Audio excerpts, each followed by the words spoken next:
Hello, I just thought I'd show you the fitment of the Oxford tail bags on the 60009 600RR. Going on a two-night trip, so figure I need a little bit extra storage for what I don't know. They're not the biggest thing, but I'm sure they'll allow me to pack some extra undies. They mount up quite easy with the straps on top. Just pop the seat off. Sometimes it says you could cut the straps if they're too long. So if you notice here, it sort of goes past the edge of the seat lip.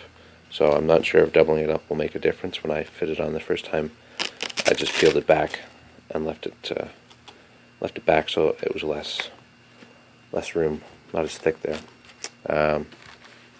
You just have to wiggle the seat back in. It closed up nice, didn't pop up or anything. The only other thing was mounting the straps. There's really nothing to catch on to underneath, and you don't really want to go underneath either because the exhaust is there. I just wrap it around the rear foot pegs there, and mounts up quite nice, holds it on. And on the rear, there's absolutely nothing to get onto again because of the exhaust. So I just mounted them up to the rear license plate, or sorry, the rear turn signals.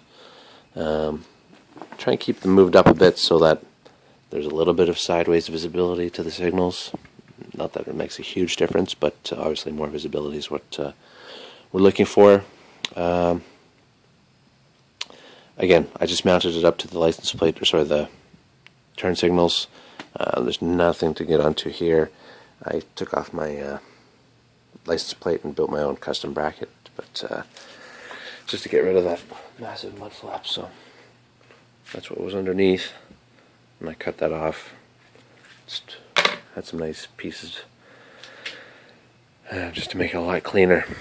I'm not quite sure if I'm going to mount it from the top strap. There's two spots you can mount it. You can either mount it on the top or the bottom. I'm not sure if I'll keep it on the top and go to the signal ends, or go from the bottom to the signal ends. But they're not too bad. They have customizable color pads, so they come with a whole bunch of colors: orange, silver, blue, and green. Basically, you can just, as you can see, it's a little pocket here. You just slide them in, take them out. It's naturally black and clear. Whatever you can put to their colors to match. Woohoo! And that's basically it. Like I said, the straps will go here. As you can see it, there you go. Straps will go there. It's pretty solid when I was riding with it before, and I actually had them on backwards. So I had sort of the bigger end facing the backwards, as I figured you want the more thin end at the front, aerodynamics, but I guess it doesn't really matter. It's behind you anyways. And also all the zippers close to this end, so when they're closed, obviously you're not going to have the wind trying to pull them back if they're on that side. Other than that, I'm just getting ready. Like I said, I'm getting ready for the trip, so I got the tail bags mounted up so you can see them. There's really no front tank options, zero, because it's a plastic tank. I have a hard time finding anything. Straps sometimes reach, but it just doesn't feel like it would ever stay. Change the windscreen there to the zero gravity. I find it's pretty nice, makes a difference. You get less buffeting, and it's a lot easier to ride with. Frame sliders you put in, which is quite interesting, as you have to drill through your fairings, which is not fun, but luckily it turned out well. There's another video online if you put woodcraft fairings or frame sliders in. There's a video of a guy who did it. He did a pretty good job demonstrating it and talking about it, so I would refer you to that. We got our other stuff ready. Frog Tug rain gear for the trip. They also come with rain covers. The tail bags come with covers. Like I said, those color coordinated pads, shoulder strap, bungee cords.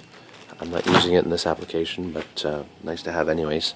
And comes with some plastic pieces, I guess, if you want to protect some sensitive areas on your bike, but I find it doesn't sit too bad.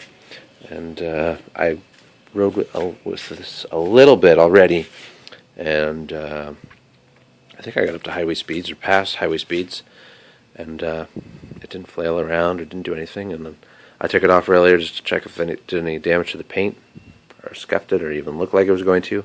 I didn't see anything at all, so it looks like it's holding tight on the insides. It's sort of it's still sort of rough, but it's not as rough a material, so I don't think it'll do too much. And hey, bikes are meant to be ridden, so it's what it takes. And yeah, that's it. Yeah, let me know if anybody has any suggestions for a tank bag or some sort of tank thing for basically maps or GPS. I saw there's some couple mounts that you can get that you pop off the center plug here on the forks, and you can mount your GPS in there. That looked pretty good. I might go that route. The only other thing was I was looking at a couple things for the front seat, because after a while this one's not very comfortable. And I was reading up on a thing called the Airhawk 2 seat. Reviews sounded good. The only complaint was that when you are, throwing it around on the twisties, it can kind of move around, because the Airhawk 2, it's sort of basically it's a balloon. You fill it up with air. It's got individual pockets, and but apparently for riding, touring, it's pretty good. But like I said, as I've read in the twisties, it's not the greatest. But if anybody has any experience with it, let me know. That'd be great. And yeah, any other additions, I'll be sure to add them up. Thanks.